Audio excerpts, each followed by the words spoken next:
നമസ്കാരം. Prime time ന്യൂസിലേക്ക് എല്ലാ പ്രേക്ഷകർക്കും സ്വാഗതം. പോലീസിന്റെ ഭാഗത്ത് നിന്ന് വിചിത്രമായ നടപടി ഉണ്ടാവുകയാണ്. നവകേരള സദസ്സിലെ പ്രതിഷേധം റിപ്പോർട്ട് ചെയ്തതിന് 24 റിപ്പോർട്ടർ വിനീത വിജിക്കെതിരെ കേസെടുത്തിരിക്കുന്നു. പ്രതിപക്ഷ യുവജന വിഭാഗത്തിന്റെ പ്രതിഷേധം റിപ്പോർട്ട് ചെയ്തതിനാണ് റിപ്പോർട്ടർ വിനീത വിജിക്കെതിരെ ഇപ്പോൾ കേസെടുത്തിരിക്കുന്നത്. കുറുപ്പുംപടി പോലീസിന്റെ ഭാഗത്ത് നിന്ന് നടപടി ഉണ്ടാകുന്നു. 5-ാം പ്രതിയാക്കിയാണ് കേസെടുത്തിരിക്കുന്നത്. പ്രതിഷേധം നടക്കുമ്പോൾ സംഭവ സ്ഥലത്തുണ്ടായിരുന്നു എന്ന വിചിത്രമായ വാദമാണ് പോലീസിന്റെ ഭാഗത്ത് നിന്ന് ഉണ്ടാകുന്നത്. വലിയ രീതിയിലുള്ള പ്രതിഷേധം ഈ നടപടിയുമായി ബന്ധപ്പെട്ട് പോലീസിന്റെ നടപടിയുമായി ബന്ധപ്പെട്ട് പൊതുസമൂഹത്തിന്റെ ഭാഗത്ത് നിന്ന് ഉയർന്നു വരുന്നു. നിയമപരമായി ഈ വിഷയത്തെ നേരിടാൻ തന്നെയാണ് 24ന്റെ തീരുമാനം. അല്പസമയം മുമ്പ് ചീഫ് എഡിറ്റർ അത് വ്യക്തമാക്കുകയും ചെയ്തിരുന്നു. വലിയ രീതിയിലുള്ള പ്രതിഷേധം ഇതുമായി ബന്ധപ്പെട്ട് ഉയർന്നു വരുന്നുണ്ട്. എന്താണ് സംഭവിച്ചത്, ഏത് തരത്തിലാണ് ഇനി ഈ വിഷയത്തിൽ 24 നിലപാട് സ്വീകരിക്കാൻ പോകുന്നത് എന്നതടക്കമുള്ള കാര്യങ്ങളൊക്കെ വളരെ വിശദമായി നമുക്ക് പരിശോധിക്കാം. ശ്രീകാന്ത് നമുക്കൊപ്പം കൊച്ചിയിൽ നിന്ന് ചേരുന്നുണ്ട്. ശ്രീകാന്ത്, വളരെ വിചിത്രമായ നടപടി പോലീസിന്റെ ഭാഗത്തു നിന്നുണ്ടാവുന്നു. ഈ കേസ് നിൽക്കില്ല എന്നുള്ള കാര്യം പോലീസിന് തന്നെ അറിയാം. എന്നിട്ടും ഇത്തരത്തിലുള്ള ഒരു നീക്കം ഉണ്ടാകുന്നു. മുമ്പ് ഇതുപോലുള്ളൊരു കേസിന് കോടതിയിൽ സംഭവിച്ചത് എന്താണ് എന്നുള്ളത് നമ്മൾ കണ്ടതാണ്. ഒരു ഇടതുപക്ഷ സർക്കാരിന്റെ ഭാഗത്ത് നിന്ന് ഇത്തരത്തിലൊരു നടപടി, ഇതൊക്കെ മനസ്സിലാക്കിയിട്ടും പോലീസ് എന്തുകൊണ്ടാണ് ഇത്തരത്തിലൊരു നിലപാടിലേക്ക് പോകുന്നത്, ഇത്തരത്തിലൊരു നടപടിയിലേക്ക് പോകുന്നത്? എന്താണ് നമ്മൾ കരുതേണ്ടത് ശ്രീകാന്ത്? ഈ സംഭവത്തിൽ കഴിഞ്ഞ ദിവസം 2 നോട്ടീസുകൾ കുറുപ്പുംപടി പോലീസ് നൽകിയിരുന്നു. അതിൽ പറയുന്നത്, ഒന്നാമത്തേത് വിനീതയ്ക്കാണ് നൽകിയത്. അതിൽ പറയുന്നത്, ഈ സംഭവം നടന്ന സ്ഥലത്ത് നിങ്ങളുടെ സാന്നിധ്യം ഉണ്ടായിരുന്നു. ഈ 120B 308 അടക്കമുള്ള വകുപ്പുകൾ ചുമത്തിയെടുത്ത കേസിൽ നിങ്ങളെ ചോദ്യം ചെയ്യാൻ നിങ്ങൾ ഹാജരാകണം എന്നുള്ളതാണ് കുറുപ്പുംപടി SHO നൽകിയ ഈ നോട്ടീസിൽ പറഞ്ഞിരുന്നത്. മറ്റൊന്ന് എനിക്കുമാണ് വന്നത്. ഇതിൽ ഇന്ന് ചോദ്യം ചെയ്യലിന് ഹാജരാകാൻ സാധിക്കില്ല, ഔദ്യോഗിക തിരക്കുകളുണ്ട് എന്ന് അദ്ദേഹത്തെ അറിയിക്കുകയും ചെയ്തു. പക്ഷേ ഇന്ന് ഉച്ചയ്ക്ക് 2:30 കോടതി മുൻപാകെ ഒരു റിപ്പോർട്ട് സമർപ്പിച്ചു. അതിൽ ഈ മാധ്യമപ്രവർത്തക വിനീത വിജിയെ പ്രതിയാക്കിക്കൊണ്ടാണ്, 5-ാം പ്രതിയാക്കിക്കൊണ്ടാണ് ഇങ്ങനെ ഒരു റിപ്പോർട്ട് സമർപ്പിച്ചിട്ടുള്ളത്. ഇതിൽ ഈ 120B ഗൂഢാലോചന, അതോടൊപ്പം 308 വധശ്രമം ഉൾപ്പെടെയുള്ള ഗുരുതരമായ വകുപ്പുകൾ, നേരത്തെ ഉണ്ടായിരുന്ന പ്രതികൾക്കെതിരെ ചുമത്തിയ അതേ വകുപ്പുകൾ 5-ാം പ്രതിയായി ചേർത്തിട്ടുള്ള വിനീത വിജിക്കെതിരെ ചുമത്തി എന്നുള്ളതാണ് ഏറ്റവും വലിയ വിരോധാഭാസം. ഈ അയച്ച നോട്ടീസിൽ പറഞ്ഞിരുന്ന ഒരു കാര്യം, നിങ്ങൾ ആ സമരം നടക്കുമ്പോൾ ആ സ്ഥലത്ത് നിങ്ങളുടെ സാന്നിധ്യം ഉണ്ടായിരുന്നു എന്നാണ് അതിൽ ചൂണ്ടിക്കാണിക്കുന്നത്. പക്ഷേ ഇതിൽ പ്രതിയാക്കുന്നതോടുകൂടി ഗൂഢാലോചന നടത്തി മുഖ്യമന്ത്രിയെ കൊലപ്പെടുത്താൻ ശ്രമിച്ച പ്രതികൾ ചെയ്ത കുറ്റം എന്താണോ അതേ കുറ്റം തന്നെയാണ് വിനീത വിജിക്കെതിരെയും പോലീസ് ആരോപിക്കുന്നത് എന്നുള്ളതാണ്. നേരത്തെ ഈ പ്രതികളെ കോടതിയിൽ ഹാജരാക്കുമ്പോൾ രൂക്ഷ വിമർശനം ഈ 308 ചുമത്തിയതിന് ഏറ്റുവാങ്ങിയതാണ് കേരള പോലീസ്. നാണം കെട്ടായിരുന്നു മജിസ്ട്രേറ്റ് കോടതിയിൽ നിന്നും കേരള പോലീസ് മടങ്ങിയത്, ഈ കുറുപ്പുംപടി CI മടങ്ങിയത്, അന്ന് അവിടെ ഹാജരായ പബ്ലിക് പ്രോസിക്യൂട്ടർ, സർക്കാർ അഭിഭാഷകൻ മടങ്ങിയത്. ആ കേസ്, സമാനമായ കേസ് ഇന്നിപ്പോൾ വീണ്ടും അവർ വിനീത വിജിക്കെതിരെ ചുമത്തിയിരിക്കുന്നു. ഇതിൽ അവർ ചൂണ്ടിക്കാണിക്കുന്നത്, അവിടെ തത്സമയം ഉണ്ടായിരുന്ന വ്യക്തിയാണ് വിനീത വിജി, അവരത് അവിടെ റിപ്പോർട്ട് ചെയ്തു എന്നുള്ളതാണ്. അതിൽ ഗൂഢാലോചനയിൽ പങ്കുണ്ടെന്നാണ് അവർ കരുതുന്നത്. അവർ അത്തരത്തിൽ ആരോപിക്കുകയും ചെയ്യുന്നു. പക്ഷേ ഒരു കാര്യം ഉറപ്പിക്കാം, കേരള പോലീസ് ചുമത്തിയിട്ടുള്ള വകുപ്പുകൾ, ഈ കേസ് കോടതിയിൽ നിൽക്കില്ല എന്നുള്ള കാര്യം അവർക്ക് തന്നെ ഉറപ്പാണ്. പക്ഷേ പരമാവധി കേസെടുത്ത് ഉപദ്രവിക്കുക എന്ന ലക്ഷ്യത്തോടു കൂടിയാണ് നിലവിൽ പോലീസ് മുന്നോട്ട് പോകുന്നതെന്ന് വ്യക്തം. നേരത്തെ മുൻപും കൊച്ചിയിലെ തന്നെ ഒരു മാധ്യമ പ്രവർത്തകർക്കെതിരെ ഗൂഢാലോചന കുറ്റം ചുമത്തി കേസെടുക്കുകയും അവസാനം ഹൈക്കോടതി അത് എടുത്ത് ചവറ്റുകുട്ടയിലേക്ക് എറിയുകയും ചെയ്ത ചരിത്രം ഉണ്ട്. അത് പോലീസിനും അറിയാവുന്ന കാര്യമാണ്. അതിനു മുൻപും നിരവധി മാധ്യമപ്രവർത്തകർക്കെതിരെ കേസെടുത്തിട്ടുണ്ട്. ഈ നവകേരള സദസ്സ് കടന്നുപോയ വഴിയിലെല്ലാം മാധ്യമപ്രവർത്തകർക്ക് കിട്ടിയ നിരവധി സന്ദർഭങ്ങൾ ഉണ്ടായിട്ടുണ്ട്.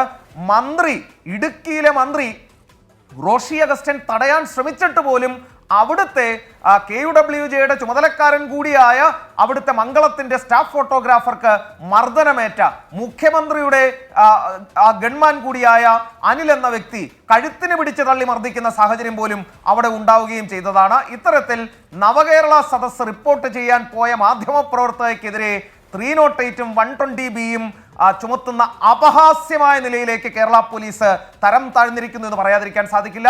അത് കുറുപ്പുംപടി CI അതിന് മേൽനോട്ടം വഹിച്ചു എന്നുള്ളതാണ് പറയേണ്ടത്. അദ്ദേഹത്തിന് കോടതിയിൽ നിന്നും കിട്ടിയ തിരിച്ചടി, അദ്ദേഹം അതിൽ പാഠം പഠിച്ചില്ല എന്നാണ് ഇതിലൂടെ മനസ്സിലാകേണ്ടത്. ശ്രീകാന്ത്, ഒന്ന് ഈ സംഭവ സ്ഥലത്തുണ്ടായിരുന്നു എന്നുള്ളതാണ് പോലീസ് പറയുന്നത്. അത് തന്നെ ഒരു വിചിത്ര വാദമാണ്, കൗതുകമുള്ള വാദമാണ്. മറ്റൊന്ന് ഈ ദേശീയ തലത്തിലൊക്കെ മാധ്യമ സ്വാതന്ത്ര്യത്തിന് വേണ്ടി മാധ്യമവേട്ടയ്ക്കെതിരായി ഘോരഘോരം പ്രസംഗിക്കുന്ന CPIM നേതൃത്വം നൽകുന്ന ഇടതുപക്ഷ സർക്കാരിൻ്റെ ഭാഗത്തു നിന്നാണ് ഇത്തരത്തിലൊരു നടപടി ഉണ്ടാകുന്നത്. ഈ കേസ് നിലനിൽക്കില്ല എന്നറിഞ്ഞുകൊണ്ട് തന്നെ ഇത്തരത്തിലുള്ള കൈവിട്ട കളികളിലേക്ക് പോലീസ് കടക്കുന്നതിന് പിന്നിൽ മറ്റേതെങ്കിലും തരത്തിലുള്ള മറ്റേതെങ്കിലും കേന്ദ്രങ്ങളിൽ നിന്നുള്ള സമ്മർദ്ദമുണ്ടായി, നിർദ്ദേശമുണ്ടായി എന്ന് തന്നെ കരുതണമല്ലേ ശ്രീക? സ്വാഭാവികമായും ഒരു CI എന്തായാലും അദ്ദേഹത്തിന് പേഴ്സണലി തന്നെ വലിയ തിരിച്ചടി അദ്ദേഹത്തിന് ഉണ്ടാകും എന്ന് ഉറപ്പാണ്. ഇങ്ങനെ ഒരു കേസുമായി കോടതിയിലേക്ക് ചെന്നാൽ എന്നിട്ടും അദ്ദേഹം ഈ ഒരു കൈവിട്ട കളിക്ക് മുതിരുന്നെങ്കിൽ അത് അദ്ദേഹത്തിന് സമ്മർദ്ദമുണ്ടാകും, അല്ലെങ്കിൽ അദ്ദേഹം രാജാവിനേക്കാൾ വലിയ രാജഭക്തി കാണിക്കുന്നു എന്ന് തന്നെ കരുതേണ്ടി വരും. മറ്റൊന്ന്, ഈ സംഭവത്തിൽ മാധ്യമങ്ങൾ ഈ സർക്കാരിനെ വല്ലാതെ അങ്ങ് വേട്ടയാടുന്നു എന്ന പരാമർശം DYFIയുടെയും CPIMന്റെയും ചില നേതാക്കൾ നടത്തിയിരുന്നു. ആ നടപടിയെ, അവർ നടത്തിയ പരാമർശങ്ങളെ, അവർ സമൂഹ മാധ്യമങ്ങളിൽ പങ്കുവെച്ച അവരുടെ വാദങ്ങളെ സാധൂകരിക്കാൻ കൂടിയുള്ളത് നടപടിയായി ഇപ്പോഴത്തെ ഈ കേസെടുപ്പിനെ നമുക്ക് വേണമെങ്കിൽ കാണാം. രണ്ട് കാര്യങ്ങൾ അവർ ആരോപിക്കുന്നുണ്ട്. ഒന്ന്, വിനീത VG അവിടെ ഉണ്ടായി ഈ പ്രതിഷേധം നടക്കുമ്പോൾ എന്നുള്ളതാണ്. ഒരു മാധ്യമ പ്രവർത്തക, ഒരു വിഷ്വൽ മീഡിയ ജേർണലിസ്റ്റ് ആദ്യം തന്നെ ഒരു സ്ഥലത്തെത്തുകയും ആ ദൃശ്യങ്ങൾ പകർത്തുകയും അത് പൊതുജന സമക്ഷം എത്തിക്കുകയും ചെയ്യുന്നത് അവരുടെ കഴിവാണ്, അത് അവരുടെ മിടുക്കാണ് എന്നുള്ളതാണ് ആ വിഷയത്തിൽ പറയാനുള്ളത്.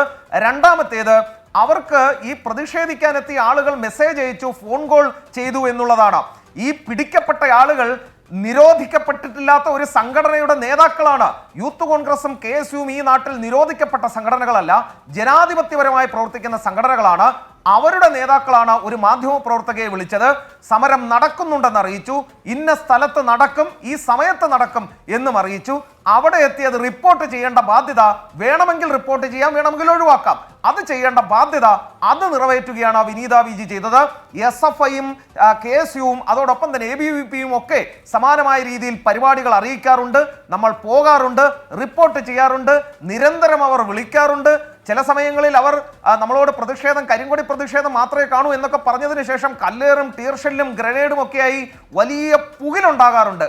അതൊക്കെ തന്നെ ആ സംഘടനയാണ് തീരുമാനിക്കുന്നത്. പക്ഷേ ഇവിടെ പോലീസ് പറയുന്നു, ഇവിടെ CPIMന്റെയും DYFIയുടെയും നേതാക്കൾ പറയുന്നു വിനീത VG പ്ലാൻ ചെയ്ത് അവരെ കൊണ്ട് ചെയ്യിപ്പിച്ചു എന്ന തരത്തിൽ ആരോപണം അവർ സോഷ്യൽ മീഡിയ വഴി അടക്കം ഉന്നയിക്കുന്നു.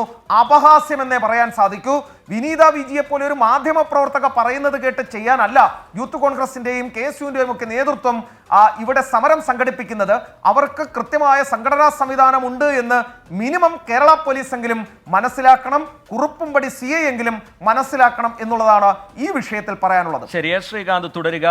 വലിയ രീതിയിലുള്ള പ്രതിഷേധം പൊതുസമൂഹത്തിന്റെ ഭാഗത്ത് നിന്ന് പോലീസിനെതിരെ, പോലീസിന്റെ നടപടിക്കെതിരെ ഈ ഘട്ടത്തിൽ ഉയർന്നു വരുന്നുണ്ട്. നിയമപരമായി ഈ വിഷയത്തെ സമീപിക്കാനാണ് 24 ഇപ്പോൾ സ്വീകരിച്ചിരിക്കുന്ന നിലപാട്. നവകേരള സദസ്സിനെതിരായ പ്രതിപക്ഷ പ്രതിഷേധം റിപ്പോർട്ട് ചെയ്ത 24 റിപ്പോർട്ടർ വിനീത VGക്കെതിരായ പോലീസിന്റെ വിചിത്രമായ നടപടി, അതിൽ പ്രതിഷേധം അറിയിച്ചുകൊണ്ട് 24 chief editor R Sreekandan Nair അല്പസമയം മുമ്പ് സംസാരിച്ചിരുന്നു. കോടതിയിൽ ഈ വിഷയത്തെ നേരിടും എന്നാണ് R ശ്രീകണ്ഠൻ നായർ വ്യക്തമാക്കിയത്. പോലീസിന്റെ നീക്കം അപഹാസ്യം എന്ന വിമർശനവും അദ്ദേഹത്തിന്റെ ഭാഗത്ത് നിന്ന് ഉണ്ടായി. പോലീസിനെ നിലയ്ക്ക് നിർത്താൻ ആഭ്യന്തര വകുപ്പ് തയ്യാറാകണം, മാധ്യമ സ്വാതന്ത്ര്യം തടസ്സപ്പെടുത്തരുത്, അത്തരത്തിൽ ഭയപ്പെടുത്തി നിശബ്ദരാക്കാൻ കഴിയില്ല എന്നും R ശ്രീകണ്ഠൻ നായർ വ്യക്തമാക്കി. അദ്ദേഹത്തിന്റെ പ്രതികരണത്തിലേക്ക്, അതായത് ഒരു റബ്ബർ ഷൂ എറിഞ്ഞാൽ ഒരു കവചിതമായ ഒരു ബസിൻ്റെ ഉള്ളിലിരിക്കുന്ന ആളുകൾ പരിക്കേറ്റ് അവർ കൊല ചെയ്യപ്പെടും എന്ന് കണ്ടുപിടിച്ച ലോകത്തിലെ ആദ്യത്തെ പോലീസ് സേന എന്നുള്ള ഖ്യാതി കേരള പോലീസിനാണ്. യഥാർത്ഥത്തിൽ എത്രയോ നല്ല പോലീസ് ഓഫീസേഴ്സ് ഉള്ള ഒരു സേനയാണ് നമുക്കുള്ളത്. ആ സേനയുടെ മുഖത്ത് കരിവാരിത്തേക്കാൻ ഏതോ 2-3 ഉദ്യോഗസ്ഥന്മാർ നടത്തിയ ഗൂഢാലോചനയാണെന്നാണ് ഞാൻ വിശ്വസിക്കുന്നത്. ഞങ്ങളെ ഈ ജയിലും പോലീസും ഒന്നും പറഞ്ഞ് പീഡിപ്പിക്കേണ്ട, നമ്മളിതുപോലെ നേരത്തെ അറസ്റ്റൊക്കെ ചെയ്യപ്പെട്ടിട്ടുണ്ട്. നമ്മൾ യഥാർത്ഥത്തിൽ വിനീത VG ഒറ്റയ്ക്കായിരിക്കില്ല ഈ കേസിന് പോകുന്നത്. VD സതീശൻ പറഞ്ഞ പോലല്ല, ഞങ്ങൾ രാഷ്ട്രീയത്തിലൊന്നുമുള്ളവരല്ല. ഞങ്ങൾ പൂജപ്പുര സെൻട്രൽ ജയിലിൽ ഈ കൂടെ നിൽക്കുന്ന മുഴുവൻ സഹപ്രവർത്തകരും പോയി അറസ്റ്റ് വരികയും അവിടെ കിടക്കും. ഞങ്ങൾക്ക് ഒരു കാര്യം മാത്രമേ ഈ സർക്കാരിനോട് പറയാനുള്ളൂ. അതായത് ഒരു മാധ്യമ പ്രവർത്തകയ്ക്ക് അവരെ ഞങ്ങൾ ആലോചിച്ച് ഡ്യൂട്ടിയിലിട്ട് ഒരു സ്ഥലത്ത് പോയി ഡ്യൂട്ടി ചെയ്യാൻ പറഞ്ഞാൽ അവർക്ക് സ്വതന്ത്രമായി മാധ്യമപ്രവർത്തനം നടത്താൻ കഴിയില്ലെങ്കിൽ ഞങ്ങൾ ഈ കടയടച്ചിട്ട് വീട്ടിൽ പോകും. അത് നിങ്ങൾ തീരുമാനിച്ചോളൂ. മാത്രമല്ല, സംസ്ഥാനത്തെ ആഭ്യന്തര വകുപ്പ് പോകുന്ന വഴി വളരെ മോശപ്പെട്ട വഴിയാണെന്ന് ഞാൻ നിങ്ങളെ ഓർമ്മപ്പെടുത്തുകയാണ്. ഞങ്ങൾക്ക് നിങ്ങളുടെ ഔദാര്യമൊന്നും ആവശ്യമില്ല. ഞങ്ങൾ നീതിന്യായാസനത്തിൻ്റെ സഹായം തേടും. ഞങ്ങൾക്ക് നീതി അവിടെ ലഭിക്കും, കോടതി ലഭിക്കും. ഈ പോലീസ് സേനയല്ലേ പെരുമ്പാവൂരിലെ മജിസ്ട്രേറ്റ് കോടതിയിൽ പോയി മജിസ്ട്രേറ്റ് ചോദിച്ച ഒരു ചോദ്യത്തിന് അവർക്ക് ഉത്തരം പറയാൻ കഴിഞ്ഞു? ഒരു യഥാർത്ഥത്തിൽ ഈ 308 അവരിട്ടപ്പോൾ, IPC 308 ഇട്ടപ്പോൾ ഇത് വധശ്രമത്തിനുള്ള വകുപ്പ് ഇതിൽ നിൽക്കുമോ എന്ന് ചോദിച്ചപ്പോൾ കേരള പോലീസിന് മറുപടി ഉണ്ടായോ? 120 ഇട്ടിരിക്കുകയാണ് ഒരു വനിതാ മാധ്യമപ്രവർത്തകയ്ക്ക് നേരെ. സ്വതന്ത്രമായി തൻ്റെ ജോലി എടുക്കാൻ വേണ്ടി ജോലി സ്ഥലത്ത് ഈ ഓടക്കാലി എന്ന് പറയുന്ന സ്ഥലത്ത് പോയി പട്ടാപ്പകൽ ജനങ്ങൾ മുഴുവൻ കാണുകയും അത് തത്സമയം 24 വഴി സംപ്രേഷണം ചെയ്യുകയും ലക്ഷക്കണക്കിന് ആളുകൾ ലോകത്ത് കാണുകയും ചെയ്ത ഒരു കാര്യത്തിൽ വധശ്രമത്തിൻ്റെ ഗൂഢാലോചനയിൽ ഈ വിനീത വിജി എന്ന് പറയുന്ന മാധ്യമപ്രവർത്തക ഉണ്ടായിരുന്നു എന്ന് പറയുന്ന പോലീസ് ഓഫീസറെ അന്വേഷണ വിധേയമായി സസ്പെൻഡ് ചെയ്യണം എന്ന് ഞങ്ങൾ ആവശ്യപ്പെടുകയാണ്. മാത്രമല്ല, ഒരു തൊഴിലെടുക്കാനുള്ള ഒരു സ്ത്രീയുടെ അവകാശത്തിന് നേരെയാണ് അയാൾ വാളെടുത്തിരിക്കുന്നത്. അയാളോട് പൊറുക്കാനും ക്ഷമിക്കാനും ഞങ്ങൾ കഴിയില്ല. ഞങ്ങൾക്ക് കേരളത്തിൽ കോടതിയുണ്ട്, കോടതിയിൽ ഞങ്ങൾ പോകും. ഞങ്ങൾക്ക് ഈ മന്ത്രിമാരോടും ബസ്സിൽ സഞ്ചരിച്ച മുഖ്യമന്ത്രിയോടും പറയാനുള്ളത്, ഇങ്ങനെയുള്ള കാര്യങ്ങളൊന്നും പറഞ്ഞ് കേരള പോലീസിലെ ആളുകൾ ഞങ്ങളെ വരട്ടാൻ നോക്കണ്ട. എന്തായാലും ഞങ്ങൾ പേന ഉന്തുന്നവരാണെങ്കിൽ, മാധ്യമപ്രവർത്തനം തൊഴിലായി സ്വീകരിച്ചവരാണെങ്കിൽ അവസാനം വരെ അടരാടാൻ ഞങ്ങൾ തയ്യാറാണ്. ഇതൊരു ചീഫ് എഡിറ്ററുടെ വാക്കുകളായിട്ട് കാണണ്ട. കഴിഞ്ഞ 30 കൊല്ലത്തിലധികമായി, ഏകദേശം 40 കൊല്ലത്തോളമായി കേരളത്തിലെ മാധ്യമപ്രവർത്തനം ചെയ്യുന്ന ഒരാളിൻ്റെ വാക്കുകളായിട്ട് നിങ്ങൾ പരിഗണിച്ചാൽ മതി. ഇത് ആദ്യ തവണയല്ല, ഇത് 2ാം തവണയാണ്. ആദ്യ തവണ നമ്മൾ പൊട്ടന്ന് വെച്ചു. 2ാം തവണ വിനീത എന്ന് ഒരു സാധു പെൺകുട്ടിക്ക് ഈ നാട്ടിൽ പത്രപ്രവർത്തനം നടത്താൻ കഴിയാത്തൊരു സാഹചര്യമുണ്ടോ? ഇതെന്തോ വെള്ളരിക്കപ്പെട്ടണോ? ഇത് നാടൊട്ടുക്ക് നവകേരള സദസ്സ് കൊണ്ടു കിടക്കുന്നു വെച്ച് എല്ലാ പത്രപ്രവർത്തകരും വീട്ടിൽ കയറി കഥടച്ചിരിക്കണോ? എന്താ ഇവർ ഉദ്ദേശിക്കുന്നത്? മാത്രമല്ല, ഇത്തരം പോലീസ് സേന, കേരളത്തിലെ പുഴുക്കുത്തേൽക്കുന്ന ഇത്തരം പോലീസ് സേനയിലുള്ള ആളുകളെ ഒറ്റപ്പെടുത്താൻ മുഖ്യമന്ത്രി തയ്യാറാകണം. മാത്രമല്ല, ഈ 120 ഇട്ട് ഞങ്ങളുടെ മാധ്യമപ്രവർത്തകരെ വളരെ അപഹസിക്കാനും അപലപിക്കാനും അവരുടെ മുഖത്ത് കരിവാരി തേക്കാനും ശ്രമിച്ച ഈ പോലീസ് ഓഫീസർ ആരായാലും അയാൾക്കെതിരെ നടപടിയെടുക്കണമെന്ന് മാത്രമല്ല, ഞങ്ങൾ അയാൾക്കെതിരെ നിയമ നടപടികൾ സ്വീകരിക്കും. കാരണം ഞങ്ങൾ കോടതിക്ക് പോയിക്കോളാം. ഞങ്ങൾക്ക് പോലീസ് സേനയുടെ സഹായം ഇക്കാര്യത്തിൽ ആവശ്യമില്ല. Perumbavoor judicial first class magistrate number 1 കോടതിയുടെ മുന്നിൽ പോയി മുഴുവൻ അവഹേളനങ്ങളും ഏറ്റുവാങ്ങി മടങ്ങി വന്ന അതേ ഓഫീസർക്ക് നേരം വെളുത്തപ്പോൾ വേറൊരു ബുദ്ധി ഉദിച്ചു. വിനിത വിജി ഇതിൽ പ്രതിയാണെന്നുള്ളത്. ഇതെന്താണ് ഈ കാണുന്നത്? ഇത്രയും മാത്രമല്ല, ഇദ്ദേഹത്തിൻ്റെയൊക്കെ പേര് ഗിന്നസ് വേൾഡ് റെക്കോർഡിൽ വരും. കാരണം റബ്ബർ ഷൂ എറിഞ്ഞാൽ ഒരാളെ കൊല ചെയ്യാമെന്ന് കണ്ടുപിടിക്കുന്ന ആദ്യത്തെ ഓഫീസറായി ഇദ്ദേഹം മാറുകയാണ്. ഞങ്ങൾക്ക് യഥാർത്ഥത്തിൽ ഇക്കാര്യത്തിലുള്ള അതിശക്തമായ പ്രതിഷേധം, അതായത് ഈ ഇത്തരം ഹീനമായ നടപടികൾ സംസ്ഥാനത്തെ പോലീസ് സേനയിലെ ചില ആളുകൾ കൊണ്ടു നടക്കുന്നത് ആഭ്യന്തര വകുപ്പ് നിരുത്സാഹപ്പെടുത്തിയില്ലെങ്കിൽ മാധ്യമ സ്വാതന്ത്ര്യത്തെക്കുറിച്ച് വാനോളം പറഞ്ഞു നടക്കുന്ന നിങ്ങൾ, മാർക്സിസ്റ്റ് പാർട്ടിയും അവരുടെ കൂട്ടാളികളും ഈ കാര്യം ഗൗരവത്തിൽ അന്വേഷിച്ച് ഞങ്ങളോട് പറയണം എന്താ സംഭവിച്ചതെന്ന്. കാരണം ഒരാൾക്ക് തൊഴിലെടുക്കാനും ഞങ്ങളുടെ സോഴ്സ് വെളിപ്പെടുത്തണമെന്ന് പറയാൻ പോലും പോലീസ് ഓഫീസർക്ക് അവകാശമില്ലെന്ന് ഈ പോലീസ് ഓഫീസർ അറിയാതെ പോകുന്നുണ്ടോ? ഈ പോലീസ് ഓഫീസർ എന്താ വിചാരിക്കുന്നത്? ഞങ്ങളെ വരട്ടി വീട്ടിൽ കയറ്റാൻ പറ്റുമെന്നു? നിങ്ങൾ അറിയേണ്ട ഒരു കാര്യം ഇത്രയേ ഉള്ളൂ. നിങ്ങൾക്ക് സംസ്ഥാന സർക്കാർ ശമ്പളം തരുന്നുവെങ്കിൽ അത് നീതിയും ന്യായമനുസരിച്ച് ജോലി ചെയ്യാനാണ്, അല്ലാതെ വിനീതയെ പോലെ ഈ നാട്ടിൽ ജോലിയെടുക്കുന്ന പത്രപ്രവർത്തകരുടെ മേൽ കുതിര കയറാനല്ല എന്ന് താങ്കൾ മനസ്സിലാക്കുക.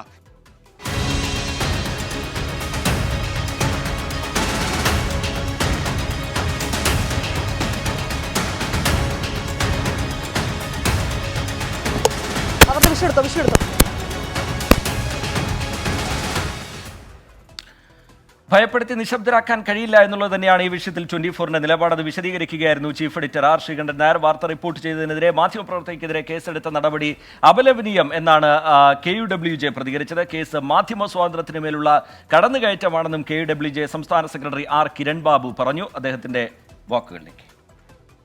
ഇത് കൃത്യമായും തന്നെ മാധ്യമ സ്വാതന്ത്ര്യത്തിന് മേലുള്ള കടന്നുകയറ്റമാണ്. മാധ്യമ പ്രവർത്തകർ സാധാരണഗതിയിൽ നാട്ടിൽ നടക്കുന്ന അക്രമ സംഭവങ്ങളും ഇത്തരം സംഭവങ്ങളും എല്ലാം റിപ്പോർട്ട് ചെയ്യാറുണ്ട്. പലപ്പോഴും മാധ്യമങ്ങൾ ഇത്തരം സംഭവങ്ങൾ അറിയുകയും നേരത്തെ അറിയുകയും ഒക്കെ ചെയ്യാൻ സാധാരണമാണ്. പല മുമ്പ് കാലങ്ങളിലെല്ലാം തന്നെ ഇത്തരം കരിങ്കൊടി പ്രതിഷേധങ്ങളും ഒക്കെ ഉള്ളപ്പോൾ മാധ്യമങ്ങളെ പലപ്പോഴും അവർ തന്നെ അറിയിക്കുകയും ഒക്കെ ചെയ്യാറുണ്ട്.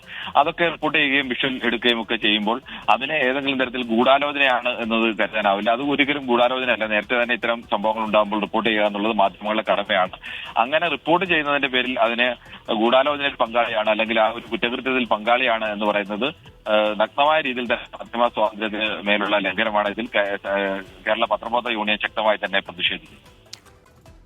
ജോലി ചെയ്തതിന്റെ പേരിൽ കേസെടുത്തത് അംഗീകരിക്കാൻ കഴിയില്ല എന്നുള്ളതാണ് മുസ്ലിം ലീഗിന്റെ നിലപാട്. ആ നിലപാട് ജനറൽ സെക്രട്ടറി PM എ സലാം അല്പസമയം മുമ്പ് വ്യക്തമാക്കിയിരുന്നു. അദ്ദേഹം 24-നോട് പ്രതികരിച്ചിരുന്നു. അദ്ദേഹം പറയുന്നത് കേൾക്കാം.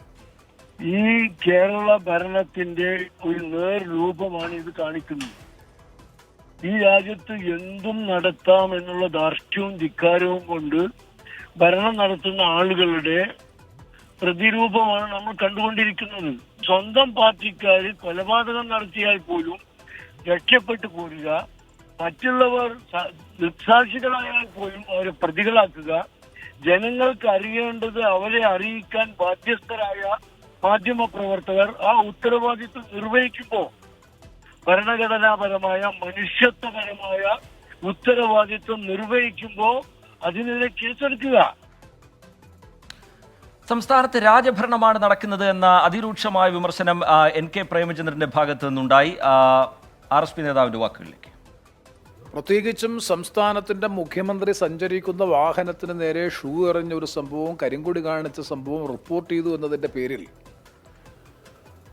കൊലപാതക ശ്രമത്തുമായി ബന്ധപ്പെട്ട ഗൂഢാലോചന കേസെടുക്കുക എന്ന് പറഞ്ഞു കഴിഞ്ഞാൽ ഒരു മാധ്യമ പ്രവർത്തകയ്ക്കെതിരായി 24 ന്യൂസിൻ്റെ എറണാകുളം റിപ്പോർട്ടർ കൂടിയായിട്ടുള്ള വിനീതയ്ക്കെതിരായിട്ടുള്ള കേസ് ജനാധിപത്യത്തോടുള്ള ഏറ്റവും കനത്ത അവഹേളനമാണ്. മാധ്യമ സ്വാതന്ത്ര്യമാണ് ജനാധിപത്യ സംരക്ഷണത്തിൻ്റെ ഏറ്റവും പ്രധാനപ്പെട്ട മൂലക്കല്ല് എന്ന് നിരന്തരം പറയുകയും മാധ്യമ സ്വാതന്ത്ര്യത്തിന് വേണ്ടി പ്രസംഗിക്കുകയും പോരാടുകയും ചെയ്യുന്ന ഒരു പാർട്ടിയുടെ നേതൃത്വത്തിലുള്ള ഗവൺമെൻറ്റാണ് ഒരു സംഭവം, ഒരു വാർത്ത റിപ്പോർട്ട് ചെയ്തതിൻ്റെ പേരിൽ കൊലപാതക ശ്രമവുമായി ബന്ധപ്പെട്ട ഗൂഢാലോചനാ കേസിൽ 24 ന്യൂസിൻ്റെ എറണാകുളം റിപ്പോർട്ടർ കൂടിയായിട്ടുള്ള വിനീതയ്ക്കെതിരായി ഗൂഢാലോചനാ കുറ്റം ചുമത്തി കേസെടുത്തിട്ടുള്ളത്. മുഖ്യമന്ത്രിക്ക് സമനില തെറ്റിയെന്നും അതിന്റെ ഭാഗമാണ് പോലീസിന്റെ ഭാഗത്തു നിന്ന് ഇത്തരത്തിലുള്ള നടപടികൾ ഉണ്ടാകുന്നതെന്നും യൂത്ത് കോൺഗ്രസ് സംസ്ഥാന അധ്യക്ഷൻ രാഹുൽ മാങ്കൂട്ടത്തിൽ കുറ്റപ്പെടുത്തി. വളരെ കൃത്യമായി പറഞ്ഞാൽ അടിയന്തരമായി കേരളത്തിന്റെ മുഖ്യമന്ത്രിയെ ഈ നവകേരള സദസ്സ് കഴിഞ്ഞാൽ മനോനില പരിശോധിക്കാനും അദ്ദേഹത്തിന്റെ മാനസികാരോഗ്യം വീണ്ടെടുക്കാനുമുള്ള ചികിത്സ കൊടുക്കുകയാണ് നമുക്കിപ്പോൾ വേണ്ടുന്നതെന്ന് എനിക്ക് തോന്നുന്നത്. ഇപ്പോ നമുക്ക് എല്ലാവർക്കും അറിയുന്നത് പോലെ നേരത്തെ ഗുണ്ടായുസും ഗീർവാണവുമായിട്ടൊക്കെ നടക്കുകയായിരുന്നു. ഇപ്പോൾ കേരളത്തിന്റെ മുഖ്യമന്ത്രിയുടെ മനോനില തന്നെ തകർന്നു പോയിരിക്കുകയാണ്. ഇത് കേരളീയ പൊതുസമൂഹം വളരെ ഗൗരവത്തോടുകൂടി സമീപിച്ച് ചികിത്സിക്കുവാനുള്ള നടപടി അത് പൊതുഖജനാവിൽ നിന്ന് എടുക്കുന്നില്ല എങ്കിൽ നമ്മളെല്ലാവരും ഓരോ രൂപ വെച്ച് പിരിവെടുത്തിട്ടായാലും ഇത് ചെയ്യുകയാണ് വേണ്ടത്. ആ കോടതിയുടെ ജാമ്യം കൊടുത്തുകൊണ്ടുള്ള പരാമർശത്തിനകത്ത് ഈ കുറ്റാരോപിതനായ KSU ഭാരവാഹിക്കുള്ളതിനേക്കാൾ പരാമർശം പോലീസിനെതിരായിട്ടായിരുന്നു ഉണ്ടായിരുന്നത്. പോലീസ് നടപടി ജനാധിപത്യ വിരുദ്ധം എന്നായിരുന്നു മുതിർന്ന മാധ്യമ പ്രവർത്തകൻ CL തോമസിന്റെ പ്രതികരണം. അത് ഏത് രാഷ്ട്രീയ പാർട്ടിയുടെ പ്രതിഷേധമായാലും അത് ഏത് തരത്തിലുള്ള പ്രതിഷേധമായാലും അത് ഒരു മാധ്യമ പ്രവർത്തകനോ അവരെ നിയോഗിക്കപ്പെട്ടിട്ടുണ്ടെങ്കിൽ അത് അവരുടെ ജോലിയുടെ ഭാഗമാണ്. ജോലിയുടെ ഭാഗമായി ഇത്തരം കാര്യങ്ങൾ ചെയ്യുന്നതിനെതിരെ പോലീസ് കേസ് എടുക്കുന്ന നടപടി അതൊരു ജനാധിപത്യ സംവിധാനത്തിൽ എന്തായാലും നടക്കുന്നതല്ല.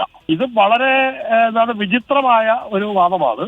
ജോലി ചെയ്യാൻ അനുവദിക്കില്ല എന്ന് മാത്രമല്ല, ഇത് അഭിപ്രായ സ്വാതന്ത്ര്യത്തിന്മേലുള്ള ആവിഷ്കാര സ്വാതന്ത്ര്യത്തിന്മേലുള്ള ശുദ്ധമായ നഗ്നമായ കടന്നുകയറ്റമാണ്. ശ്രീകാന്ത് ഒരിക്കൽ കൂടി നമുക്കിപ്പം വിവരങ്ങളുമായി ചേരുന്നുണ്ട്. ശ്രീകാന്ത്, ഈ പോലീസിനെ സംബന്ധിച്ചിടത്തോളം ഒരു വാർത്ത ശേഖരിക്കുന്നത് എങ്ങനെയാണ് എന്നറിയാത്തവരല്ല പോലീസ്. നിരന്തരമായി വാർത്തയുമായി ബന്ധപ്പെട്ട് ശ്രീകാന്ത് അടക്കമുള്ള ആളുകളൊക്കെ പോലീസുമായി ബന്ധപ്പെടുന്നവരാണ്. അവർക്കതിൻ്റെ രീതി വ്യക്തമായി അറിയാം. ഒരു സംഭവമുണ്ടെങ്കിൽ അവിടെ റിപ്പോർട്ടർ എത്തും, അത് റിപ്പോർട്ട് ചെയ്യും, അതാണ് അവരുടെ ജോലി.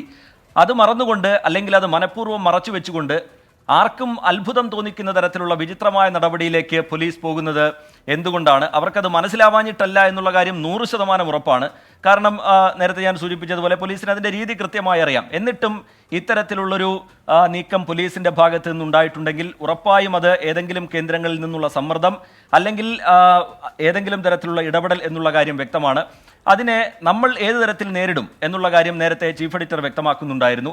രാഷ്ട്രീയമായി ഈ വിഷയം എങ്ങനെ ഏറ്റെടുക്കും എന്നുള്ള കാര്യം ചില രാഷ്ട്രീയ പ്രതികരണങ്ങളിലൂടെ നമ്മൾ കണ്ടു.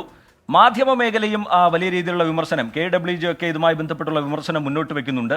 ഇനി ഈ വിഷയത്തിൽ നടപടികൾ ഏത് തരത്തിൽ മുന്നോട്ട് കൊണ്ടുപോകാനാണ് ഈ വിഭാഗങ്ങൾ ആലോചിക്കുന്നത്? ശ്രീകാന്ത്, ഇതിൽ രണ്ട് തരത്തിലാണ്. ഒന്ന്, നിയമപരമായി നമ്മൾ നേരിടുന്ന വിഷയമാണ്. സ്വാഭാവികമായും ഇതിൽ വിവിധ വഴികളുണ്ട്. ഇപ്പോൾ കോടതിയിൽ ഇത് സമർപ്പിച്ച പശ്ചാത്തലത്തിൽ സമൻസ് എന്തായാലും വരും. അത് കോടതി നടപടികൾ ആ വഴിക്ക് പോവുകയും ചെയ്യും. മുൻകൂർ ജാമ്യത്തിന് സമീപിക്കാം. ശേഷം വേണമെങ്കിൽ ഇത് കോഷ് ചെയ്യുന്നതുമായി ബന്ധപ്പെട്ട് റദ്ദാക്കുന്നതുമായി ബന്ധപ്പെട്ട് കോടതിയെ സമീപിക്കാം. അങ്ങനെ ഒട്ടനവധി പോംവഴികൾ ഉണ്ട്. ഇനിയിപ്പോൾ ക്രിസ്മസ് അവധി തുടങ്ങുകയാണ് കോടതികളിൽ. അങ്ങനെ ചില സാങ്കേതികമായ തടസ്സങ്ങൾ മാത്രമേ ആ വിഷയത്തിൽ നിൽക്കുന്നുള്ളൂ. രണ്ടാമത്തേത് രാഷ്ട്രീയമായ പ്രതിരോധമാണ്. ഇത് തീരുമാനിക്കേണ്ടത് ഇവിടുത്തെ പ്രതിപക്ഷ പാർട്ടികളാണ്. കാരണം ഈ നവകേരള സദസ്സ് തുടങ്ങി ഇന്ന് കാട്ടാക്കടയിൽ വരെ എത്തി നിൽക്കുന്ന ഈ മർദ്ദന സംഭവങ്ങൾ പോലീസ് നിഷ്ക്രിയമായി നിന്നുകൊണ്ട് DYFI പോലെയുള്ള സംഘടനകൾക്ക് യൂത്ത് കോൺഗ്രസ്സുകാരെയും KSUക്കാരെയും പ്രതിഷേധിക്കുന്നവരെ എറിഞ്ഞു കൊടുക്കുന്ന ഒരു സാഹചര്യമാണ് ഉണ്ടാകുന്നത്. ഈ നടപടികൾ പോലീസ് കണ്ടില്ല എന്ന് നടിക്കുകയും ഷൂ എയർ പോലെയുള്ള അല്ലെങ്കിൽ കരിങ്കൊടി കാണിക്കൽ പോലെയുള്ള സംഭവങ്ങൾ റിപ്പോർട്ട് ചെയ്യുന്ന മാധ്യമ പ്രവർത്തകർക്കെതിരെ ഇത്തരത്തിൽ കേസുകൾ എടുക്കുകയും ചെയ്യുന്നു എന്നുള്ളതാണ് വിരോധാഭാസം എന്ന് പറയുന്നത്. ഈ വിഷയത്തിൽ രാഷ്ട്രീയ പാർട്ടികൾ ഒന്നടങ്കം ഇതിനെ പ്രതിരോധിക്കാൻ രംഗത്തിറങ്ങിയേ തീരൂ. ഇല്ലെങ്കിൽ ഉത്തരേന്ത്യയിലും മറ്റുമൊക്കെ നമ്മൾ കണ്ടുവരുന്നത് പോലെ കേരളത്തിലും മാധ്യമ പ്രവർത്തനം അസാധ്യമായ സാഹചര്യത്തിലേക്ക് കാര്യങ്ങൾ നീങ്ങും. അതിനെതിരെ ഇതിനോടകം തന്നെ വിവിധ രാഷ്ട്രീയ പാർട്ടി പ്രതിനിധികൾ സംസാരിച്ചു കഴിഞ്ഞു. KUWJ ഉത്തരവാദിത്തപ്പെട്ടവർ പ്രതികരണം നടത്തിക്കഴിഞ്ഞു. നമ്മുടെ ചീഫ് എഡിറ്റർ തന്നെ നമ്മൾ എന്ത് ചെയ്യും, എന്ത് പിന്തുണയാണ് നൽകുക എന്നതടക്കം അദ്ദേഹവും വ്യക്തമാക്കി കഴിഞ്ഞു. ഇതിൽ നിന്ന് മനസ്സിലാക്കേണ്ടത് സർക്കാരിന്റെ ഭാഗത്തുനിന്നുണ്ടാകുന്ന ഒരു വിഭാഗം പോലീസുകാരുടെ ഭാഗത്തുനിന്നുണ്ടാകുന്ന നടപടിക്കെതിരെ സർക്കാരിനെ പിന്തുണയ്ക്കുന്നവരൊഴികെ മുഴുവൻ കേരളവും ഒറ്റക്കെട്ടായി നിൽക്കുന്നു എന്നുള്ളതാണ്. സർക്കാർ ഇത് കണ്ടില്ല എന്ന് നടിച്ച് മുന്നോട്ട് പോകാൻ സാധിക്കില്ല എന്ന് തന്നെ വിലയിരുത്താം. ഒരു കൗതുകകരമായ ഏറ്റവും ഒടുവിൽ കേട്ട ഒരു കാര്യം, 10ലേറെ തവണ ഈ ആളുകളുമായൊക്കെ, ഈ കോൺഗ്രസിന്റെ ആളുകളുമായൊക്കെ വിനീത സംസാരിച്ചിരുന്നു എന്നുള്ളതാണ്. അതിന്റെ അടിസ്ഥാനത്തിൽ കേസെടുത്തു എന്നുള്ളതാണ് ചൂണ്ടിക്കാണിക്കുന്നത്. അങ്ങനെയെങ്കിൽ ഒരു ദിവസം ഞാൻ ഇവിടുത്തെ ഹൈക്കോടതിയിലെ വക്കീലന്മാരെയൊക്കെ വിളിക്കുന്നത്, അതും സീനിയർ ലോയേഴ്സിനെയൊക്കെ വിളിക്കുന്നത് 20ഉം 25ഉം തവണയൊക്കെയാണ്. ഒരു വിവരം കിട്ടുമെങ്കിൽ അത് സംശയം കാണും, അത് എടുത്തോ എന്ന് ചോദിക്കും, അങ്ങനെ പലതവണ വിളിക്കും. അങ്ങനെ ഞാനൊരു കേസിൽപ്പെട്ടാൽ സ്വാഭാവികമായും ഈ ഹൈക്കോടതിയിലെ ഏകദേശം ഒരു 10-40ഓളം വരുന്ന അഭിഭാഷകർ പൂർണ്ണമായും ജയിലിലേക്ക് പോകുന്ന ഒരു സാഹചര്യം ഉണ്ടാവുകയും ചെയ്യും. അങ്ങനെ ഇത്ര വിരോധാഭാസം, ഇത്ര പരിഹാസ്യമായ നിലപാട് പോലീസ് സ്വീകരിക്കുന്നത് ഒരാളുടെ ഫോണിലേക്ക്, അതും ഒരു മാധ്യമ പ്രവർത്തകയുടെ ഫോണിലേക്കാണ് ഈ കോള് വന്നിട്ടുള്ളത്. പണ്ട് ഇവിടെ നിന്നും ഈ പുലിപ്രഭാകരനെയൊക്കെ ഇന്റർവ്യൂ ചെയ്യാൻ വേണ്ടി മാധ്യമപ്രവർത്തകർ പോയിട്ടുണ്ട്, വീരപ്പനെയൊക്കെ ഇന്റർവ്യൂ ചെയ്യാൻ പോയിട്ടുണ്ട്. ആ പോയവരൊക്കെ ഇന്ന് ജയിലിൽ കിടന്ന് ജീവിതം അവസാനിക്കേണ്ട സാഹചര്യം വന്നേനെ. ഇന്നത്തെ സർക്കാരാണ് അന്നും ഉണ്ടായിരുന്നത് എങ്കിൽ എന്നേ പറയാൻ സാധിക്കുകയുള്ളൂ. മാധ്യമപ്രവർത്തകരുടെ സ്വാതന്ത്ര്യമാണ് അത് വാർത്ത റിപ്പോർട്ട് ചെയ്യുക എന്നുള്ളത്. ഒരു തവണയല്ല, 100 തവണയല്ല, 1000 തവണ ചിലപ്പോൾ ഫോൺ ചെയ്തെന്ന് വരും, വാട്സപ്പിൽ മെസ്സേജ് അയച്ചെന്ന് വരും. അത് സോഴ്സ് മെയിൻറ്റെയിൻ ചെയ്യുന്നതിന്റെ ഭാഗമാണ്. അത് ഗൂഢാലോചനയായി നിങ്ങൾക്ക് വ്യാഖ്യാനിക്കാം. പക്ഷേ ഞങ്ങൾക്കത് മാധ്യമ സ്വാതന്ത്ര്യമാണ്, ഞങ്ങളുടെ തൊഴിലാണ്. ശരി, ശ്രീകാന്ത് വിവരങ്ങൾ നൽകുകയായിരുന്നു. എന്തായാലും വലിയ രീതിയിലുള്ള പ്രതിഷേധം ഇതുമായി ബന്ധപ്പെട്ട് സമൂഹത്തിൽ നിന്ന് ഉയർന്നു വരേണ്ടതുണ്ട്. ചില പ്രതികരണങ്ങൾ അത് സൂചിപ്പിക്കുന്നുമുണ്ട്. ശക്തമായ പ്രതിഷേധം പോലീസ് നടപടിക്കെതിരെ സർക്കാരിൻ്റെ അറിവോടുകൂടിയാണോ, ഏതെങ്കിലും കേന്ദ്രങ്ങളിൽ നിന്നുള്ള നിർദ്ദേശം ഇതുമായി ബന്ധപ്പെട്ട് പോലീസിന് ഉണ്ടായിട്ടുണ്ടോ എന്നുള്ള കാര്യങ്ങളിലൊക്കെ വ്യക്തത വരുത്തേണ്ടതുണ്ട്. എന്തായാലും 24ന്റെ ഇതുമായി ബന്ധപ്പെട്ടുള്ള നിലപാട് വ്യക്തമാണ്. വലിയ രീതിയിലുള്ള പ്രതിഷേധം ഞങ്ങളുടെ ഭാഗത്ത് നിന്ന് ഞങ്ങൾ ഉയർത്തും. ഒപ്പം തന്നെ നിയമപരമായി ഈ വിഷയത്തെ സമീപിക്കും. നിയമപരമായി കോടതിയിൽ ഈ നടപടിയെ ചോദ്യം ചെയ്യും എന്നുള്ളതാണ് 24ന്റെ നിലപാട്. പ്രൈം ടൈം ന്യൂസിലേക്ക് വീണ്ടും. ഉപയോക്താക്കൾക്കായി KV5 5G പദ്ധതിയുമായി കേരള വിഷൻ. പുതിയ ബ്രോഡ്ബാൻഡ് വരിക്കാർക്ക് 5G മോഡവും ഇൻസ്റ്റലേഷനും സൗജന്യമായിരിക്കും. 100 Mbps മുതൽ മുകളിലേക്കുള്ള പ്ലാനുകളുണ്ട്. നാളെ പദ്ധതിക്ക് തുടക്കം കുറിക്കും. ഉയർന്ന താരിഫ് പ്ലാനുകൾ തിരഞ്ഞെടുക്കുന്ന വരിക്കാർക്ക് ഏറെ ആശ്വാസകരമാവുന്ന KV5 5G പദ്ധതി കേരളം ഇരു കൈയും നീട്ടി സ്വീകരിക്കുമെന്നാണ് പ്രതീക്ഷിക്കുന്നതെന്ന് Kerala vision chairman K. Govindan. Telecom വകുപ്പിന്റെ റിപ്പോർട്ട് പ്രകാരം കേബിൾ വഴി ഇന്റർനെറ്റ് നൽകുന്ന രാജ്യത്തെ ഏറ്റവും വലിയ 8ാമത്തെ സേവനദാതാവായി കേരള വിഷൻ ബ്രോഡ്ബാൻഡ് അംഗീകരിക്കപ്പെട്ടു.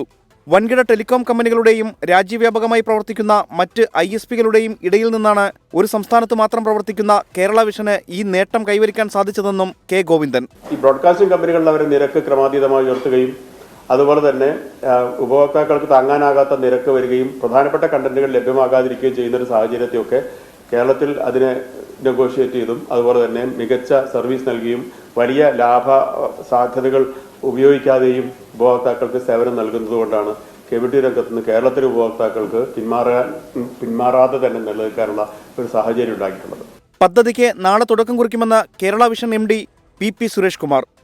5G മോഡത്തിന്റെ സേവനമാണ് നമ്മൾ നൽകുക. അപ്പോൾ തീർച്ചയായിട്ടും പഴയ കസ്റ്റമർക്കും വേണമെന്നുണ്ടെങ്കിൽ പുതിയ പ്ലാനിലേക്ക്, ഉദാഹരണം പറഞ്ഞാൽ 60 Mbps 50 Mbps ഉള്ള പഴയ കസ്റ്റമർക്ക് അപ്ഗ്രേഡ് ചെയ്തുകൊണ്ട് 100 Mbps പ്ലാനിലേക്ക് വരികയാണെങ്കിൽ അവരുടെ മോഡം ഇതുപോലെ തന്നെ സൗജന്യമായിട്ട് കൊടുക്കുന്ന ഒരു സ്കീമാണ് നമ്മൾ തുടരുന്നത്. കേരളത്തിൽ എവിടെയും ഏത് കസ്റ്റമർക്കും, നമ്മുടെ നിലവിലുള്ള കസ്റ്റമർക്കാണെങ്കിൽ അപ്ഗ്രേഡ് ചെയ്തുകൊണ്ട് ഇതിലേക്ക് വരാം. പുതിയ കസ്റ്റമർക്ക് 100 Mbps മുതലുള്ള പ്ലാൻ ആണെന്നുണ്ടെങ്കിൽ തീർച്ചയായിട്ടും ഈ മോഡാണ് നമ്മൾ ഇനി അവൈലബിൾ ആക്കാൻ പോകുന്നത്. ഇന്ത്യയിൽ കേബിൾ TV വരിക്കാരുടെ എണ്ണത്തിൽ 40% കുറവ് വന്നിട്ടും കേരള വിഷൻ വളർച്ചാ നിരക്ക് നിലനിർത്തുന്നത് മികച്ച സേവന നിലവാരം ഉറപ്പുവരുത്തുന്നതുകൊണ്ടാണെന്നും ഭാരവാഹികൾ. COA സംസ്ഥാന general secretary KV Rajan, secretary PB Suresh എന്നിവരും വാർത്താസമ്മേളനത്തിൽ പങ്കെടുത്തു. 24 തൃശൂർ. നോക്കാമിനി ഇപ്പോഴത്തെ കാലാവസ്ഥ.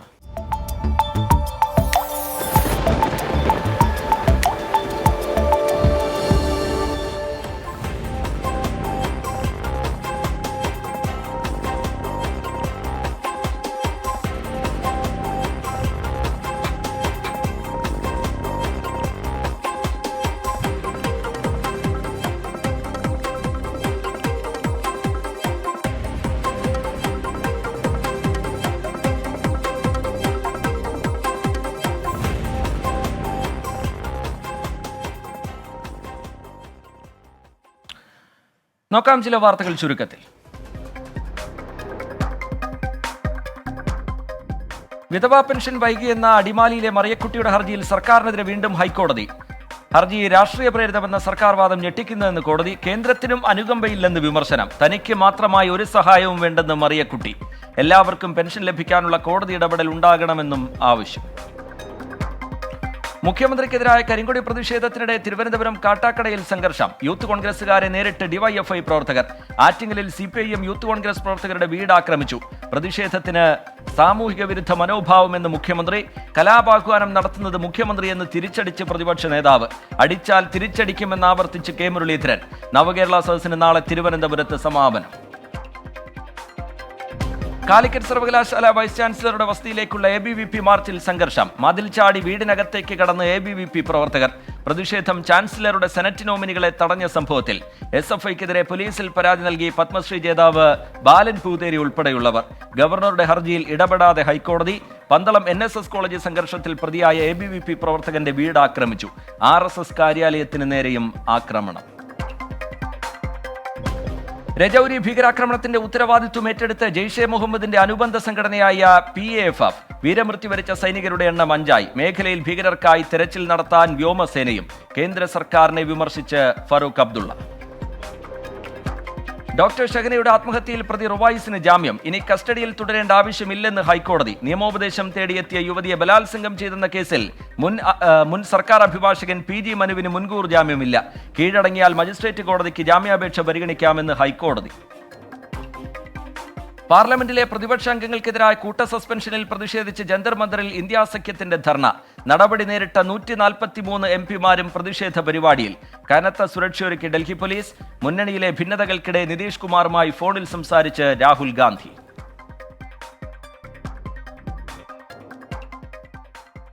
പ്രൈം ടൈം ന്യൂസ് പൂർത്തിയാവുകയാണ്. ഇനി ഇന്ന് സംഭവിച്ചത് കാണാം. പ്രേക്ഷകർക്കൊപ്പം അനുജയത്തും നമസ്കാരം.